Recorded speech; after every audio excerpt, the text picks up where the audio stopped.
짜자자잔. 오케이.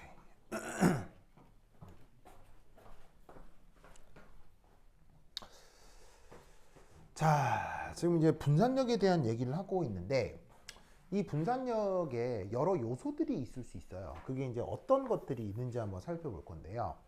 우선 첫 번째는 분자량으로 분산력 현상을 상당히 많은 부분 설명할 수 있습니다. 자, 그래서 이제 예로 든 게 있는데 바로 요 둘. 이거 한번 보시죠. 자, 얘 분자식은 탄소, 수소로 되어 있고요. 얘는 탄소, 염소로 되어 있습니다. 그래서 얘를 이름을 부르기를 메테인이라고 부르고요. 얘는 사염화탄소라고 부를 수 있겠네요. 이때 이 둘의 구조적 특징을 한번 보면 탄소에 그 결합선이 몇 개가 그려져 있어요. 하나, 둘, 셋, 네 개가 그려져 있죠. 뭐 이쪽도 마찬가지예요. 이때 탄소를 중심으로 이렇게 실선으로 그려놓은 부분도 있고 이렇게 조금 굵은 선으로 그리고 점선으로 그려놓은 부분 있죠. 보이세요? 그럼 이게 각각 뭘 의미하는 거냐면 실선으로 그린 건 진짜 이 칠판 평면에 함께 하는 거예요.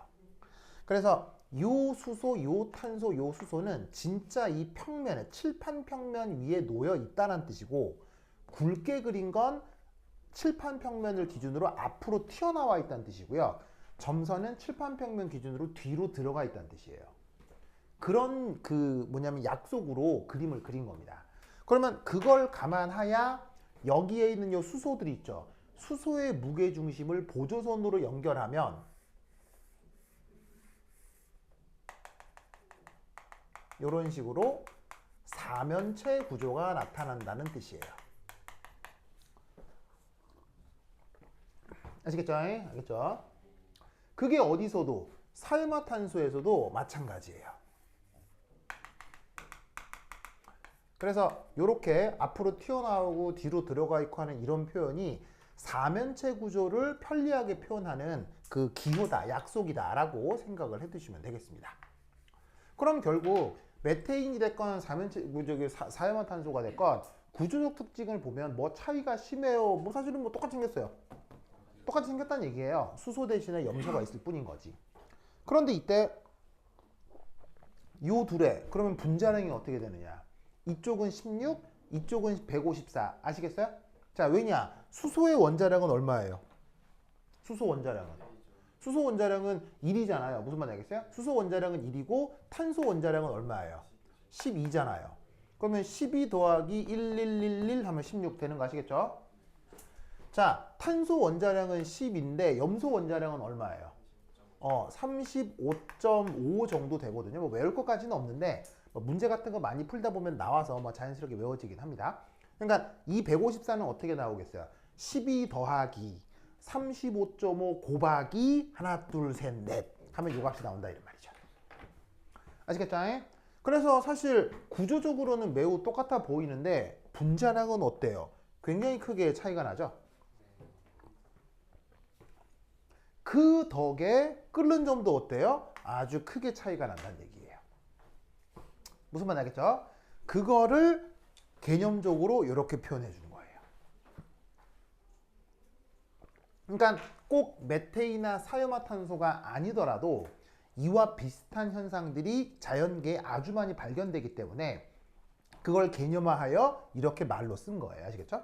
그럼 이제 이거에 구체적인 이제 설명을 갖다 붙일 수 있느냐? 예, 몇 마디 쓸 수 있어요. 그럼 그건 어떻게 해주면 되느냐?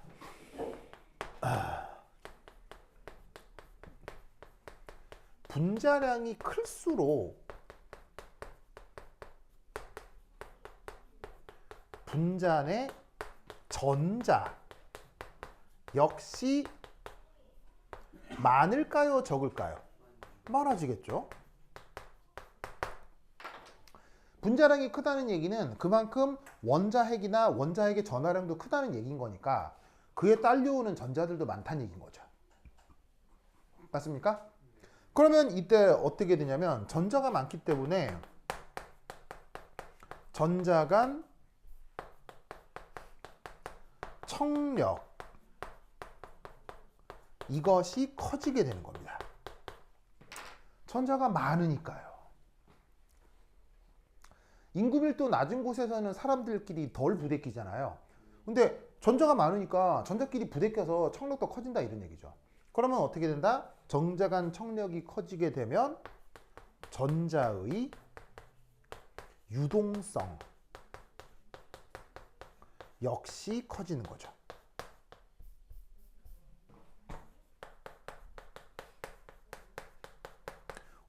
전자가 유동적이다? 그럼 어떤 일이 벌어진다? 그만큼 유도 쌍극자가 안 만들어지겠어요? 잘 만들어지겠어요? 유도 쌍극자가 잘 만들어질 수 있지 않겠나? 라고 생각하는 거예요. 뭔 말인지 아시겠죠? 알겠죠? 논리를 꼭꼭 기억해두시기 바랍니다. 그래서 분자량이 커질수록 유도 쌍극자가 잘 만들어지니까 분산력이 커지고, 분산력이 커지면 아까 덩달아 끓는 점이 어떻게 된다고 했어요? 끓는 점이 커진다라고 했었죠? 그래서 분자량이 커져서 끓는 점이 커졌다라고 말을 하면 되는 거죠. 알겠죠? 끓는 점 영어로 뭐라고 해요? 보일링 포인트에서 줄여서 BP 이렇게 많이 쓰죠. 그래서 끓는 점 앞으로 BP 이렇게 쓰도록 할게요. 그래서 여러분 아시다시피 요 메테인 상온에서의 상태가 뭐냐? 상온이면 온도 몇 도쯤으로 잡으면 돼요? 20에서 25도쯤으로 잡으면 되잖아요. 우리의 평소의 상황에서 메테인은 상태가 뭐냐? 기체죠. 끓는 점이 마이너스 162도씨니까 25도씨 조건에서는 전부 다 기체로 있을 거예요.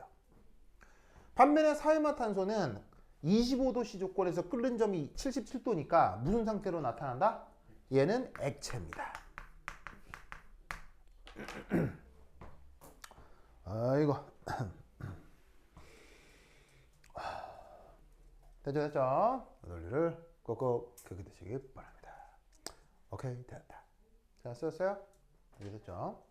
자, 고다음. 으쌰, 있습니다.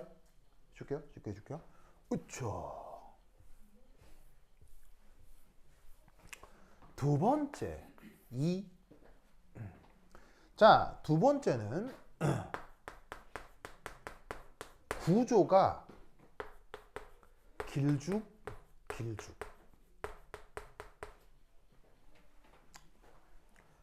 할수록 BP가 올라갑니다. 구조가 길쭉 할수록 끓는 점이 올라갑니다. 이게 뭔 말이냐? 자, 그러면 길쭉 안 하면 어떻게 생긴 거예요? 길쭉 안 하면 땡글땡글한 거죠. 땡글땡글하고 이게 길쭉한 거. 그러면 길쭉 안 한 땡글땡글을 한번 생각해 보자고요. 땡글땡글. 그래서 얘는 땡글 하다고 쳐봐요. 그러면 땡글 할수록, 자, 여기가 무게 중심이거든요. 그러면 땡글땡글 할수록 여기서부터 여기까지 거리 어때요? 멀어요? 가까워요? 거리가 멀 수밖에 없죠. 그러면 거리가 멀면 자연스럽게 인력은 커지겠어요? 작아지겠어요? 작겠죠. 알겠죠? 이때 만약 이놈을 밀가루 반죽이라고 한번 생각해 봅시다. 그럼 밀가루 반죽 알죠? 이게 밀가루에다가 적당량 물을 넣고 이렇게 치댐 하면은 밀가루가 이렇게 찰기를 갖는 끈적끈적한 이게 덩어리가 되잖아요. 그걸 이제 이렇게 찰기를 만든 다음에 방바닥에 이렇게 굴리면 구처럼 만들 수 있죠. 구처럼. 그럼 구처럼 만들어 놓은 두 개의 밀가루 덩어리 사이에 이런 해석을 해볼 수가 있다고요. 그런데 이 밀가루 덩어리를 가져다가 이제 드디어 뭘 만들어 볼까요? 피자 도우를 만들어 보자 이런 얘기 하시겠어요? 자, 피자 도우를 만든다. 어떻게 해요? 동그랗게 해요. 이제 펴야 돼요, 이제. 편편편편 이게 편편편 펴야 되잖아요.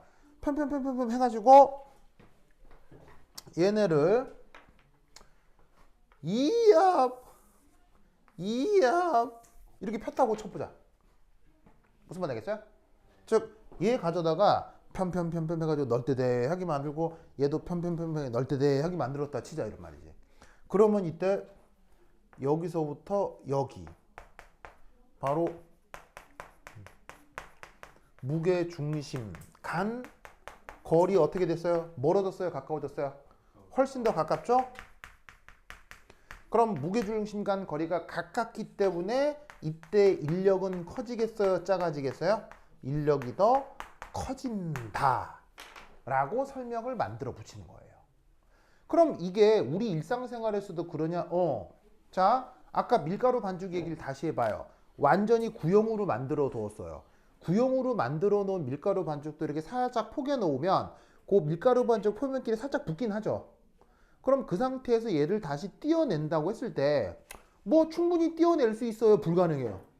충분히 떼어낼 수 있잖아요. 이거 구형으로 만들어 놓으면 살짝 붙여 놓아서 살짝 들러붙는다 하더라도 손으로 잡고 이게 조심스럽게 떼면 이게 똥 떨어질 거 아니에요.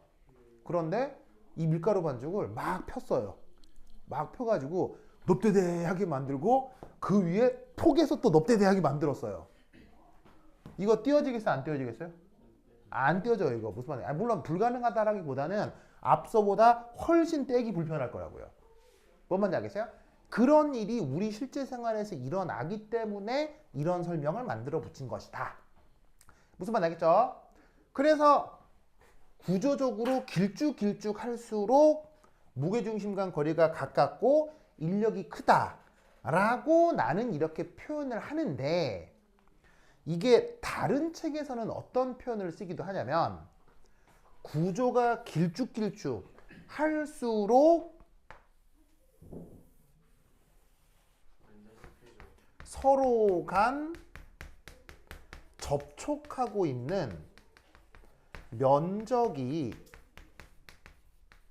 더 커진다.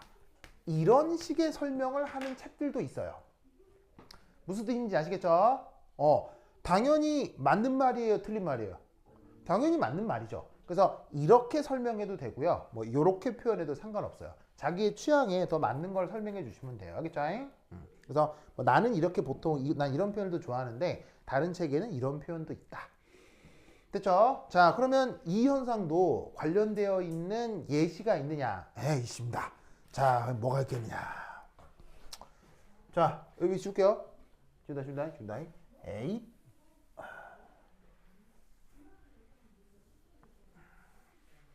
자, 어떤 예가 하나 있느냐? 바로 탄소 5개에 수소가 12개 붙어 있는 분자를 한번 생각해 보도록 하겠습니다. 그러면 얘 같은 경우 여러 가지 구조가 가능할 수 있는데 어떤 구조가 있을 수 있냐면, 첫 번째, 탄소가 이렇게 선형적으로 결합되어 있을 수 있어요. 그러면 여기에 수소가 몇 개? 12개가 붙어 있는 것이 요래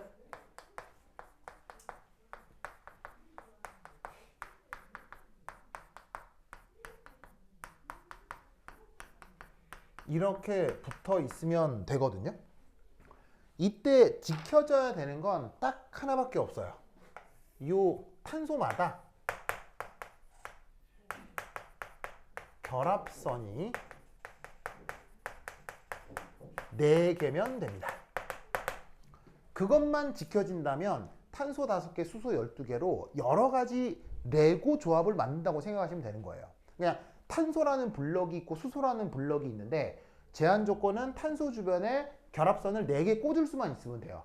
그런 식으로 만들 수 있는 다양한 구조 중 이렇게 생긴 녀석도 있을 수 있다는 얘기인 거죠. 알겠죠? 그러면 이때 이 녀석의 이름은 뭐라고 부르냐면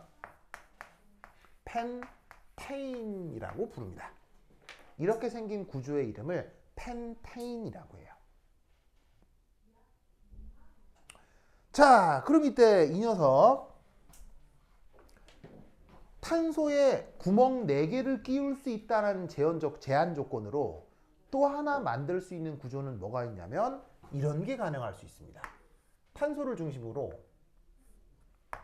CH3, CH3, CH3, CH3 이렇게 연결시킬 수도 있습니다. 자, 뭔 말이냐면 이렇게 그려도 탄소 몇 개 있어요? 하나, 둘, 셋, 넷, 다섯. 수소 몇 개 있어요? 3, 6, 9, 12. 그래서 이렇게 그려도 분자식은 똑같이 탄소 5개, 수소 12개거든요. 아시겠죠? 알겠죠? 그리고 지금 이 탄소에는 또 수소가 몇 개 붙어 있어요? 3개씩 붙어 있죠. 그럼 그건 또 어떻게 붙어 있게 되냐면 조금 더 예쁘게 그리자면 여기서 수소가 요렇게 수소가 또 이렇게 붙어 있게 되는 거예요. 그래서 각 탄소마다도 결합선이 하나, 둘, 셋, 4개씩 결합하게 되는 거죠. 그래서 이런 식의 모습이 여기서도 다 나타나는 거예요. 알겠죠? 자, 그런데 뭐가 됐건 구조적 특징을 그리고 이제 이때 요놈 이름은 관습적으로 뭐라고 부르냐면 니오펜테인이라고 부릅니다. 그래서 얘는 펜테인, 얘는 니오펜테인이라고 부릅니다. 뭐 지금 당장은 이름에 대해서 크게 신경 쓰지 않으셔도 되는데 내년에 여러분 가시면 1학년 2학기 2차 고사 혹은 2학년 1학기 1차 고사쯤에 유기화학이 나오게 될 거예요. 그때 학을 띄게 될 테니까 그때 되기 전에 유기화학 공부도 해보도록 합시다. 알겠죠? 그때 유기화학 할 건데 1학년 1학기 때는 아직 유기화학이 안 나오거든요. 그래서 1학년 1학기 끝나고 여름방학 때쯤부터 유기화학을 하긴 해야 돼요. 그죠? 네. 유기화학이요? 이 유기화학이 뭐냐면 보통 탄소, 수소가 등장하는 화학 반응의 반응성을 분석하는 화학이 유기화학이에요. 근데 조금 더 확장해서 얘기하면 옥텟으로 표현할 수 있는 분자들의 반응성을 연구하는 학문이 유기화학이에요. 이게 이제 뭐냐면 여러분 일반적으로 어떤 반응물과 어떤 반응물을 반응시켜서 어떤 생성물이 나타날지 100% 이해할 수 있어요? 이해 못해요? 자, 100% 알 수 없습니다. 만약에 어떤 반응물이 아무 반응물 섞어서 뭐가 될지 안 될지 이걸 안다면 이건 우리 인류가 전 우주를 다 이해하는 상황에서만 그게 가능한 겁니다. 그러니까 일반적으로 어떤 반응물 섞어서 실제 해보지 않는 이상은 뭐가 될지 안 될지 아무도 모르는 거예요. 그런데 그게 상당히 예측이 가능한 부분이 있어요. 무엇을 잘 만족한다면 반응물, 생성물 모두 옥텟을 잘 만족한다면 이제 더 이상 실험을 해보지 않아도 생성물을 거의 100% 예측할 수 있는 논리 체계가 있어요. 그 체계를 유기화학이라고 해요. 무슨 말 알겠죠? 그래서 나와 있는 성분들의 중요한 특징은 옥텟. 무슨 말 알겠죠? 그래서 사실 유기화학은 옥텟으로 예측할 수 있는 화학 반응성이라고 생각하면 편리해요. 근데 이제 그런 성격을 갖는 옥텟을 만족하는 분자들이 보통 이런 식의 유기물, 이렇게 생명체에서 발견되는 물질들, 이 대부분이어서 유기화학하면 사실은 생물학 혹은 바이오 시스템과 연결이 보통 되죠. 보통 되는데 이제 그게 생물학과 100% 연결을 지을 필요는 없지만 사실은 이렇게 다루는 물질 사이의 연관성은 충분히 있을 수 있어요. 근데 그 중에 여러분들은 아주 기초적인 부분을 배워요. 대학교 과가지고로 치자면 2학년 1학기 때 배우는 유기화학 원 강의 정도를 학교에서 다뤄요. 무슨 말 알겠죠? 그래서 이제 담당 교사에 따라서 내는 문제 수준은 천차만별인데 올해가 아주 그냥 지랄 같았어요. 진짜 올해가 아주 지금 14기가 아주 지랄 같았어요. 13기 담당 교사는 그래도 반응성을 좀 설명을 해줬거든요. 13기 유기화학 담당 교사는.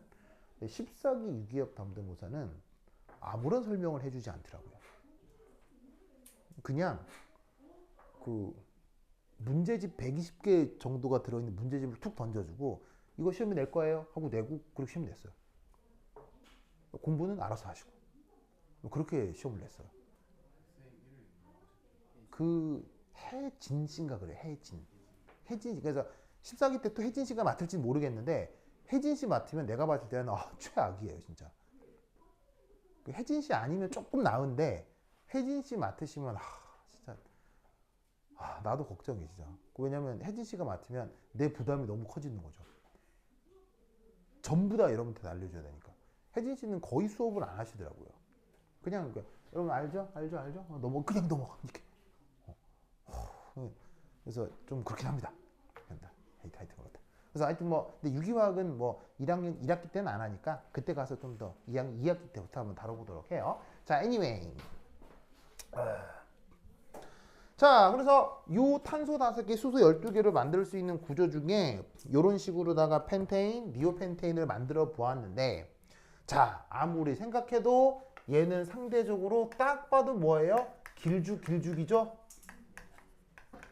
길쭉이죠? 자, 근데 얘는 딱 봐도 어떻게 생겼어요? 댕글댕글하게 생겼죠? 어디까지나 상대적으로 아시겠죠? 그럴 경우 요 둘의 BP 얼마냐면 36도씨 쟤는 9.5도씨 요런 대소비교 차이가 난다 이런 말이죠. 뭔 말인지 아시겠죠? 알겠죠? 그래서 요런 예시가 시험에 억수로 많이 나오니까 꼭 기억해 두시기 바랍니다. 오케이 됐다. 자, 그 다음 거기 중요한 문제 중에 하나가 32페이지 오른쪽 아래쪽 단락에 연습 문제 6이라고 있을 건데 찾았어요? 네. 민석이는 저기 좀 같이 좀 봐주시고요. 거기 연습 문제 6 언제 나왔던 거냐면 화학2 기출로 나왔던 거예요. 아시겠죠? 평가원 모의고사예요. 그래서 일반계 고등학교에서도 이 정도는 배운다는 얘기겠죠. 자, 요거 한번 해볼게요. 아주 기초적인 문제지만 기초적인 만큼 차근차근 알아둬야 될 필요가 있는 문제네요. 자, 한번 살펴보도록 하겠습니다. 자, 여기 줄게요. 여기 준다. 후쇼.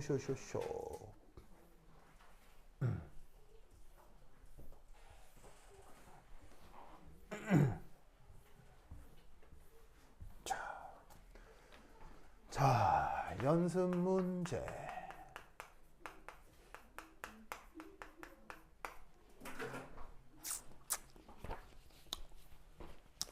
자, 연습 문제.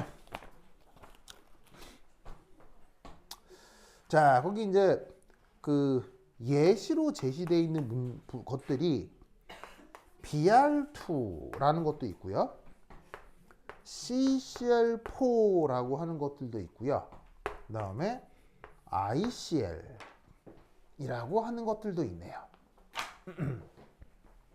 보이십니까? 보이시죠? 자, 그럼 이것들에 대해서 우선 뭐 한번 그려볼 거냐면요. 이들의 루이스 구조 분석을 좀 해보고 싶어요. 루이스 구조. 자, 그러면 BR2 어떻게 그려야 하냐면 자, 브로마이드는 최외각 전자가 몇 개가 있습니까? 7개. 얘는 17조 원소니까 7개의 최외각 전자가 있습니다. 그럼 7개의 전자를 하나, 둘, 셋, 넷, 다섯, 여섯, 일곱 이렇게 찍고 그런 브로마이드가 하나가 더 있죠. 하나가 더 있으면 옆에 똑같은 걸 하나 더 그리죠. BR 한 다음에 최외각 전자를 하나, 둘, 셋, 넷, 다섯, 여섯, 일곱. 자, 그런 다음 어쩌라는 얘기냐? 바로 이 둘을 짜자자잔 이렇게 연결을 시키면 끝. 그러면 얘도 옥텟을 만족하고 얘도 옥텟을 만족하겠죠. 되십니까? 자, 그럼 이때 얘도 서로 다른 종류의 원소예요. 똑같은 원소예요. 똑같은 원소이기 때문에 델타 플러스 델타 마이너스가 나타나겠어요? 그럴 리가 없겠어요. 그럴 리가 없기 때문에 이 녀석은 양쪽이 완전 동등함으로 뭐라고 생각하면 되느냐? 완전 무극성 분자입니다. 완전 무극성입니다. 자, 두 번째 CCl4. 아이고 CCl4 사실 아까 앞에서 그렸죠. 자, 어떻게 그렸느냐? 탄소를 중심으로 염소가 한 방향, 둘, 셋, 넷 이렇게 그려보았습니다. 오! 그러면 이때 탄소와 염소, 전기음성도 어디가 더 크고 어디가 더 작을까요? 염소 쪽이 큽니다. 자, 요 꼬부랑 표시 뭐라고 했어요? 내가 뭘 표시하는 방법이라고 했어요? 전기음성도를 표현하는 방법이라고 했죠. 전기음성도를 다 외울 필요는 없지만 칠판에 소개하는 정도는 외우시는 게 좋습니다. 탄소 전기음성도 얼마쯤? 2.5 정도 되고요. 염소는 얼마쯤? 3.1 정도 됩니다. 아시겠죠? 책마다 끝자리는 약간씩 다를 수 있어요. 뭐 약간 비슷하게 생각하시면 돼요. 그러면 누가 크고 누가 작아? 염소가 전기음성도가 크지. 전기음성도 크면 델타 플러스 델타 마이너스 뭐라 그랬어? 델타 마이너스가 되고 전기음성도 작은 애가 델타 플러스가 되는 거야. 됐습니까? 됐죠? 그러면 여러분 쌍극자 모멘트가 나타날 때는 어디가 시점, 어디가 종점이에요? 쌍극자 모멘트에 어디가 시점, 어디가 종점이에요? 플러스가 시점, 마이너스가 종점이죠. 그래서 이때 여기서 쌍극자 모멘트는 요렇게 나타납니다. 그래서 이것이 지금 쌍극자 모멘트인데 이런 식으로 쌍극자 모멘트가 나타난다는 얘기는 이 탄소하고 염소 사이의 결합이 극성을 갖는다는 얘기입니까? 무극성이라는 얘기입니까? 결합 자체가 극성이라는 얘기예요. 델타 플러스 델타 마이너스가 나타난다는 얘기죠. 뭔 말인지 아시겠어요? 자, 그런데 이때 이 각각 나타나는 쌍극자 모멘트를 편의상 뮤1, 뮤2, 뮤3, 뮤4라고 하자. 그러면 여기서 저 쌍극자 모멘트의 벡터 합을 해보자. 그럼 어떻게 될 거냐면 뮤1, 뮤2, 뮤3, 뮤4가 서로 각도가 몇 도일까요? 서로 각도가 109.5도가 되겠죠. 왜냐하면 이 모습 자체가 아까 정사면체가 된다고 했잖아요. 정사면체 무게중심에서 꼭지점까지 각도는 109.5도예요. 그 109.5도가 다른 데는 달라져요? 다른 데 다 똑같아요? 다른 데 모두 다 똑같죠? 그러면 어떻게 되느냐? 벡터의 크기가 같은데 109.5도로 다 서로 퍼져 있다. 이 네 개의 벡터를 합하면 어떻게 되겠습니까? 바로 상쇄가 된다. 이런 얘기죠. 정다면체를 구성하는 벡터 합은 무조건 0이 됩니다. 기하학적으로. 아시겠죠? 물리 시간에 배운 적 있을 겁니다. 그러면 정다면체를 이루는 벡터 합이 0이 되었다. 그러면 이 분자는 극성이에요? 분자는 무극성이에요? 분자는 무극성인 거예요. 아시겠죠? 예? 그래서 아까 이거는 결합도 무극성이고 분자도 무극성이고, 근데 얘는 결합은 극성인데 분자는 무극성이고. 이해하셨죠? 됐죠? 자, 그 다음 자 위에 지울게요. 위에. 자, 그 다음 예시로 들고 있는 건 ICL이죠. 자, 아이오다인 역시나 최외곽전자 몇 개? 7개. 하나, 둘, 셋, 넷, 다섯, 여섯, 일곱. 염소 최외곽전자 몇 개? 역시나 7개. 그러면 이 둘을 어떻게 결합시켜? 짜잔, 이러면 될 일이지 뭐. 알겠죠? 그래서 사실 요놈의 루이스 구조와 BR2의 루이스 구조는 루이스 구조 측면에서는 달라요? 똑같아요? 그럼 똑같은 건데 뭐 루이스 구조는 같은 거예요. 알겠죠? 자, 그런데 이때는 아이오다인과 염소 사이에 전기음성도 차이 있어요? 없어요? 전기음성도 차이가 나타난다. 아시겠죠? 아까 염소 전기음성도 얼마쯤? 3.0, 3.1 이 정도 된다고 했죠? 아이오다인은 뭐 여기까지 뭐 외울 것까지는 없는데 한 2.8 정도 나옵니다. 2.8 정도 나옵니다. 뭐 여하튼 염소가 조금 더 크다는 얘기죠. 그럼 염소가 크다면 염소가 델타 플러스 델타 마이너스 뭐가 되겠어요? 델타 마이너스가 되고 아이오다인이 델타 플러스가 되기 때문에 이 녀석은 극성이겠습니까? 무극성이겠습니까? 극성이 된다. 이런 얘기죠. 되십니까? 그래서 지금 나와 있는 분자들에 대해서 루이스 구조와 극성, 무극성 여부를 판단해 보았어요. 알겠죠? 그런데 문제에서 묻고 있는 건 지금 내가 설명한 거하고 좀 다른 걸 묻네요. 그냥 뭐라고 물었어요? 문제에서는 분산력이 있는 것은 이라고 물었죠? 여러분, 분산력은 어디서 나타난다고 했죠? 분산력은 어디서 나타난다고 했죠? Anything. 전 우주 모든 곳에서 나타나는 마치 중력 같은 게 분산력이에요. 자, 전 우주 절대로 거스를 수 없고 어디나 있는 힘이 뭐예요? 그게 크건 작건 중력이죠. 그게 화학에서는 분산력에 해당하는 거예요.